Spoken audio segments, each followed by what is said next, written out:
I'm Sarah Turner. I'm a freelance copywriter and copywriting mentor. And today I want to talk to you about 5 myths about copywriting that were super important for me to uncover, because if you're anything like me, I used to think that marketing was slimy, that sales was slimy, and that copywriting was slimy too. But I have come to discover that you can absolutely be a copywriter from an ethical standpoint. So these myths were super important for me to understand, so I wanted to talk about them in case they help you. Part of this has to do with the fact that our consumers are much smarter today than they once were. So kind of all those sleazy techniques don't work anymore, but I am all about that. I'm here for that. So let's dig into them. Myth number 1 is that fear is the ultimate motivator and you should always use it as much as possible to get your prospects to buy. So this is one of the myths that I really associated with copywriting, and so I was very resistant to it at first. Fear mongering isn't appropriate no matter what. And honestly, it's not going to help you build a long-lasting relationship with your client. So if you are in this for the long run, which I really hope you are, then fear mongering is not the way to do it.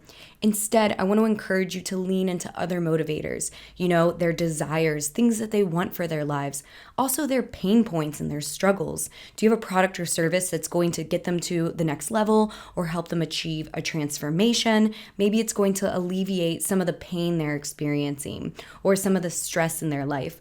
Those are all wonderful motivators. So I want to encourage you to really lean into those. And again, this is going to be so much better for building a long-lasting and healthy relationship with your prospect. Myth number 2 is that if your copy is clever enough, then people will simply buy. So I always remind people that clear trumps clever almost every time. Yes, writing clever copy can be a lot of fun, but if you can confuse the people reading your copy, you're going to lose them. So I really wouldn't lose sleep over thinking of that perfect pun. Instead, be as clear as you can. And yes, it helps to be clever, but again, it's not the most important element of copywriting. Myth number 3 is that copywriters do whatever it takes to get the click.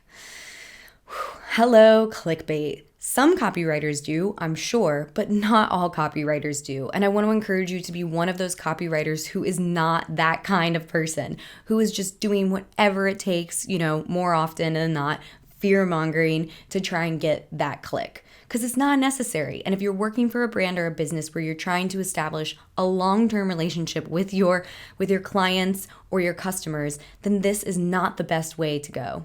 This includes even things as little as subject lines. It can be annoying or misleading if you just put a clickbaity headline in your subject line to try and get people to open it.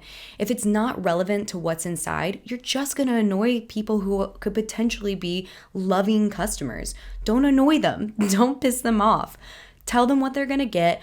Be straightforward, be transparent, be authentic, be vulnerable, be all those wonderful things that makes it easier for you to build a relationship with the right people. And that is also a huge part of this, is making sure you're going after the right people, the people who will really benefit from your product or service. Not to mention, people are kind of burnt out by clickbaity headlines and subject lines, so they don't work as well as they once did. Really, truly, I want to encourage you to step away from the idea that you should just do whatever it takes to get the click.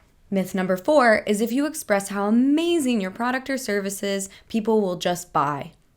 Not true. You've got to take the time to approach your copywriting from their point of view. You've really got to touch on how your product or service is going to benefit them. Remember, take all of those features and turn them into benefits. I like to add something else on top of that. Think about the emotional element of the benefits that your product or service has.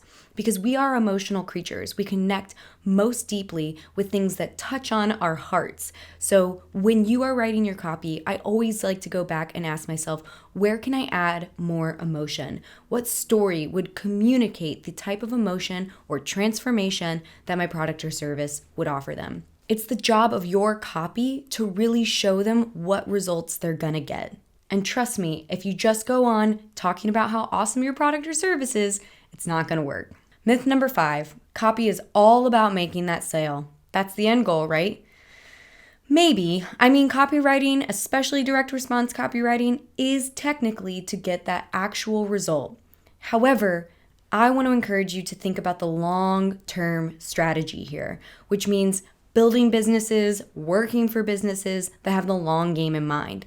And what that means is you're probably going to want to consider other elements. One, you definitely want to make sure your product or service actually delivers on what your copy promises. Because if you don't, it doesn't matter how great your copy is and how many sales you make, you're going to have a lot of angry customers to deal with on the back end. Also, consumers today expect free, valuable content. Not to mention, if every time you interact with a customer, you're asking for money, they are going to be super turned off by you. So instead, think about how you can offer some free value. And honestly, consumers are expecting free value from the brands and businesses that they engage with today. So I hope those myths help you have a better view of copywriting. I know it was important for me to understand these things, and I know it was important for me to incorporate them into my copy so that I felt good about the things that I was writing and putting out into the world. And I hope that helps. If it does, I'd love it if you left a thumbs up. That is how I know that these are the types of videos you enjoy seeing. And of course, please let me know in the comments what you would like to see in the future. And please don't forget to subscribe. Thanks, guys.